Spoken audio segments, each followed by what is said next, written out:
محترم دوستو، سارا اسلامک آفیشیل کی جانب سے خلوص بھرا سلام۔ السلام علیکم ورحمۃ اللہ۔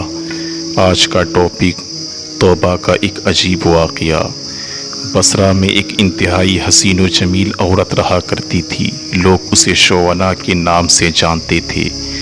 ظاہری حسن و جمال کے ساتھ ساتھ اس کی آواز بھی بہت خوبصورت تھی۔ اپنی خوبصورت آواز کی وجہ سے وہ گائیکی اور نوحیہ گری میں مشہور تھی۔ بصرہ شہر میں خوشی اور غمی کی کوئی مجلس اس کے بغیر ادھوری تصور کی جاتی تھی۔ یہی وجہ تھی کہ اس کے پاس بہت سا مال و دولت جمع ہو گیا تھا۔ بصرہ شہر میں فسق و فجور کے حوالے سے اس کی مثالیں دی جاتی تھی۔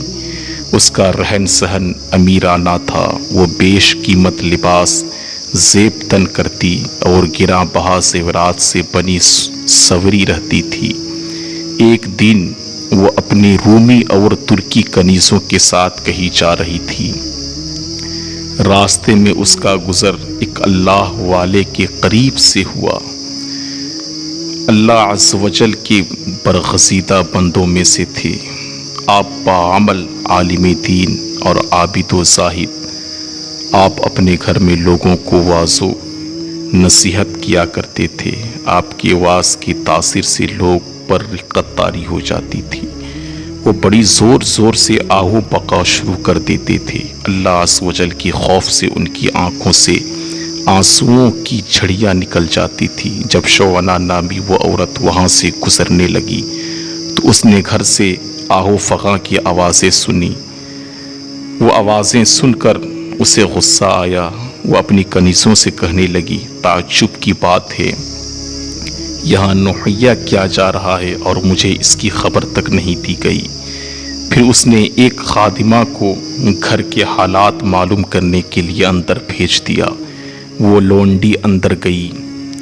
اندر کے حالات دیکھ کر اس پر بھی خدا عز و جل کا خوف طاری ہو گیا اور وہ وہیں بیٹھ گئی۔ جب وہ واپس نہ آئی تو شونا کافی انتظار کے بعد دوسری اور تیسری لونڈی کو اندر بھیجا، مگر وہ بھی واپس نہ لوٹی۔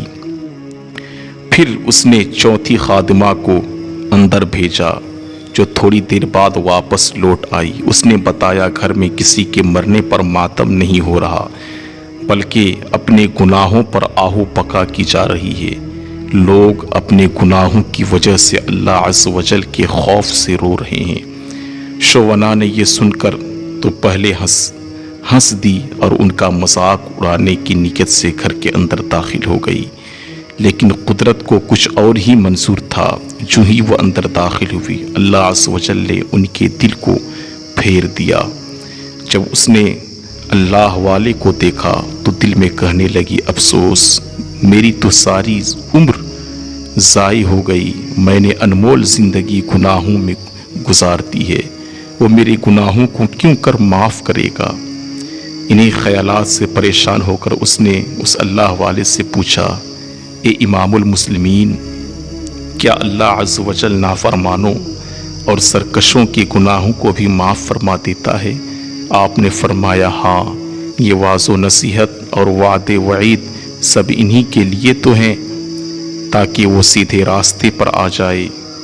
اس پر بھی اس کی تسلی نہ ہوئی تو وہ کہنے لگی، میرے گناہوں تو آسمان کے ستاروں اور سمندروں کی جھانک سے بھی زیادہ ہے۔ آپ نے فرمایا، کوئی بات نہیں، اگر تیرے گناہ شونا سے بھی زیادہ ہو تو بھی اللہ عز و جل معاف فرما دے گا۔ یہ سن کر وہ چیخ پڑی، رونا شروع کر دی اور اتنا روئی کہ اس پر بے ہوشی طاری ہو گئی۔ تھوڑی دیر بعد جب اسے ہوش آیا تو کہنے لگی، حضرت، میں ہی وہ شونا ہوں جس کی گناہوں کی مثالیں دی جاتی ہے۔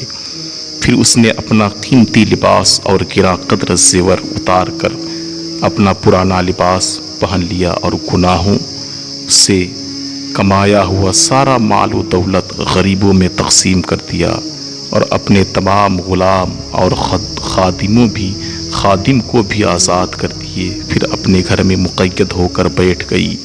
اس کے بعد وہ شب و روز اللہ عز و جل کی عبادت میں مصروف رہتی، اپنے گناہوں پر روتی رہتی، ان کی معافی مانگتی رو رو کر رب عز وجل کی بارگاہ میں التجا کرتی، اے توبہ کرنے والوں کو محبوب رکھنے والے، اے گناہگاروں کو معاف فرمانے والے، مجھ پر رحم فرما، میں کمزور ہوں، تیری عذاب کی سختیوں کو برداشت نہیں کر سکتی، تو مجھے اپنے عذاب سے بچا لے اور مجھے اپنی زیارت سے شرف فرما۔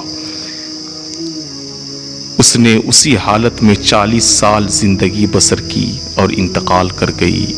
بحوالہ حکایت الصالحین، عمدہ قسم کے سبق آموز واقعات، حکایات اور اسلامک ویڈیوز کے لیے آج ہی ہمارے چینل سے جڑے۔ ویڈیو اچھی لگی ہو تو لائک، کمنٹ اور شیئر کر دیں۔ السلام علیکم ورحمۃ اللہ۔